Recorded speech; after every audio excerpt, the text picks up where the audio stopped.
Hi friends, പക്കത്ത് കണ്ടാരും പേടിക്കണ്ട. ഒരു ചെറിയൊരു കാര്യത്തിന് വേണ്ടി പോവുകയാണ്.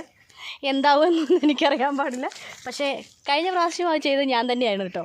അപ്പോൾ ഈ പ്രാവശ്യവും ഞാൻ തന്നെ അത് നടത്തിയേക്കാമെന്ന് വിചാരിച്ചു. ഒന്നുമില്ല സുഹൃത്തുക്കളെ, ഇതേ എൻ്റെ അമ്മ ഒരു 2-3 വാഴ വെച്ചതായിരുന്നു.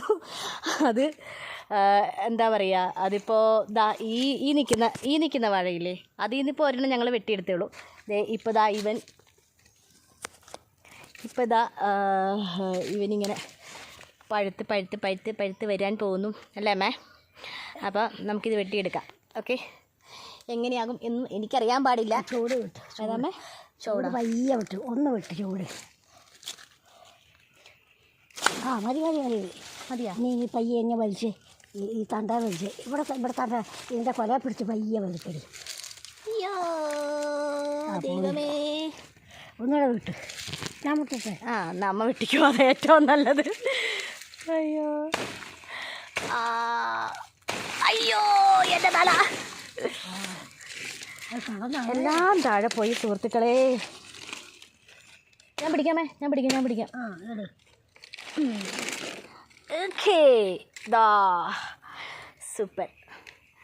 അത്യാവശ്യം നല്ല കൊലയാണ് കേട്ടോ, കുഴപ്പമില്ല. വേഗത്ത് വീടുകൂടി കറ വീടുമല്ലേ? ഓക്കെ, വാ. അപ്പോൾ സാഹസികമായി ഞാനല്ല കേട്ടോ, അമ്മയാണ് ഇപ്രാവശ്യത്തെ കൊല വെട്ടിയെടുത്തത്. ഒരെണ്ണം ഞാൻ വെട്ടിയെടുത്തു കേട്ടോ. ഈ നിൽക്കുന്ന വാഴയില ഞാനാണ് എടുത്തത്. ഇപ്പോൾ ഇത് അമ്മയുടെ ക്രെഡിറ്റാണ്. ഓക്കെ, അപ്പോൾ ഇത് നമുക്ക് സാധാരണ എന്താ പറയുക, ചാക്കിൽ വെച്ചാൽ പെട്ടെന്ന് പഴുക്കുമെന്നാണ് പറയണത്. അപ്പോൾ നമ്മളിപ്പോൾ ഒരു ചാക്കെടുത്തിട്ട് അതിലേക്ക് എടുത്ത് വെച്ചേക്കാം. അധികം എടുത്തു അമ്മ, ആ ചാക്കിൽ വെക്കാം. ഓക്കെ, അതെടുക്കട്ടെ. അപ്പോൾ നമുക്ക് ഈ ചാക്കിലേക്ക് ഇതിലേക്ക് വെക്കാം. അപ്പോൾ ഒരു 3-4 ദിവസം കഴിയുമ്പോൾ പഴുത്ത് വരും.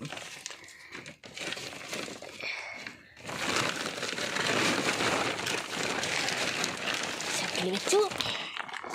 പിന്നെ നമുക്ക് സുരക്ഷിതമായിട്ട് വെച്ചേക്കാം.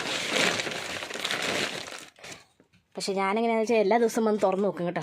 പഴുത്തോ ഒന്നും നമ്മളിൽ നിന്ന് വഴക്കും കിട്ടും. അപ്പോൾ അങ്ങനെയാണ് ഫ്രണ്ട്സ്, അങ്ങനെ സാഹസികമായ ഒരു കൊലവെട്ടൽ നടന്നു. അയ്യോ, ഞാൻ വെട്ടിയെടുക്കാമെന്ന് ഓർത്തതാണ്, നടന്നില്ല.